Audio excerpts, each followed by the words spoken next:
Vajda चिकरी के विधायक श्री आनंद भाई पटेल एवं पीड़ित परिवार के नेतृत्व में एपीएमसी से तालुका सेवा सदन चिकली तक न्याय यात्रा निकाली गई।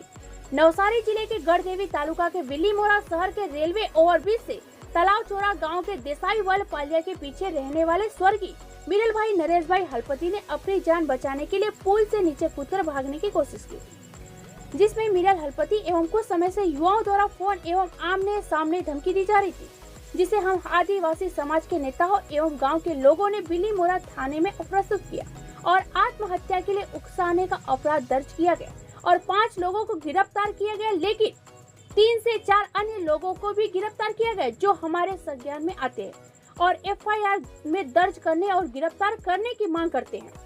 इसके अलावा हमारे आदिवासी युवाओं को परेशान किया जा रहा है, किसी न किसी तरह से मारपीट की जा रही है और हत्या भी की जा रही है, जिसमें बिल्लीमोरा घटना के साथ साथ सिलवास और केवड़िया में युवाओं को पीट कर मार डाला।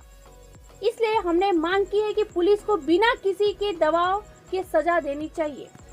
जय आदिवासी न्याय यात्राમાં અમે આજે સહભાગી થવા આવ્યા છે, સહકાર આપવા માટે આવ્યા છે।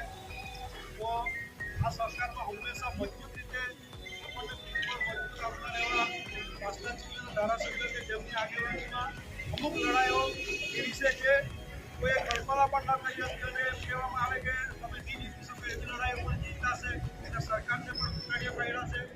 તમામ આગેવાનો મોટી સંખ્યામાં તમે ન્યાય મેળવવા માટે આવ્યા છે। પહેલાં તો તમારો બધો અભિનંદન કે તમે ન્યાય માટે બહાર નીકળ્યા છો। આજે વધારે કહેવાનું નથી, પરંતુ આ લડાઈમાં પણ અમે 100% તમારી સાથે છીએ। જ્યાં સુધી જીત નહીં મળે ત્યાં સુધી સાથે રહીશું અને વહીવટી તંત્રને પણ આજે કહેવા માંગીએ છીએ કે નવસારી જિલ્લાનું પોલીસ તંત્રને એમની ખોટા ગુના દાખલ કરવા માટે કહેવાય છે। અમારી પાસે ખોટા કામ સભાના અધ્યક્ષ એવા રમેશભાઈ આપણી વચ્ચે છે, એ પણ આપણને માર્ગદર્શન આપશે। जय आदिवासी, जय भारत, जय संविधान।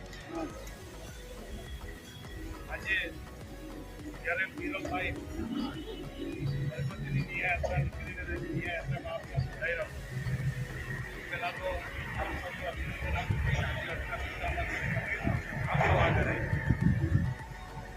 એ હિંમત આપણે રાખવી જ પડશે। ક્યાં સુધી આપણે દબાઈને ચાલવાનું, ક્યાં સુધી કચરાઈને ચાલવાનું। आज દીકરાની જગ્યાએ કોઈ સમાન દીકરા સાથે જ આવું થયું હોત તો આખો આ જીવલી ફરકે બનતી। જરૂર હોય તો અમને યાદ કરજો। અન્યાય સામેની લડાઈમાં હંમેશા અમે તમારી સાથે રહીશું અને જ્યાં સુધી અમને ન્યાય પૂરેપૂરો નહીં મળે ત્યાં સુધી આપણે લડત ચલાવી લઈશું। પણ આ પરિવારને મારી એક વિનંતી છે કે તમે કોઈના દબાણમાં આવતા નહીં। કદાચ આજે આ ન્યાય યાત્રાનો સમય આપણા માટે એવો છે કે હવે આપણે લડવું જ પડશે। આપણા આદિવાસી સમાજ બધાને લઈને ચાલનારો સમાજ છે, બધાને માન સન્માન આપનારો સમાજ છે, પણ જ્યારે આદિવાસી સાથે અન્યાય થાય છે ત્યારે અન્ય સમાજ આપણાથી હાથ ફેરવી લે છે। એટલે હવે આપણી લડાઈ આપણે જાતે લડવા, આપણે કોઈ પર ભરોસો નથી રાખવાનો। આપણી લડાઈ આપણે જાતે લડવાની છે। આપણે આ દેશના બંધારણ પર ચાલનારા લોકો છે।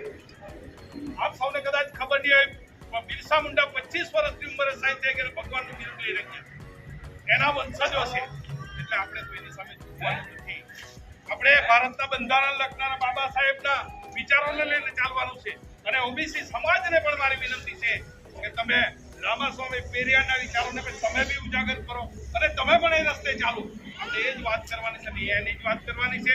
અને બાકી પોલીસ તંત્ર, વહીવટી તંત્ર એને બંધારણથી ઉપર કોઈ નથી, એમણે કામ કરવું પડશે। જો પોલીસ અધિકારીઓ આમ આનાકાની કરશે તો એમના વિરુદ્ધ પણ આપણે બંધારણની કાર્યવાહી કરવા બંધાયેલા છે।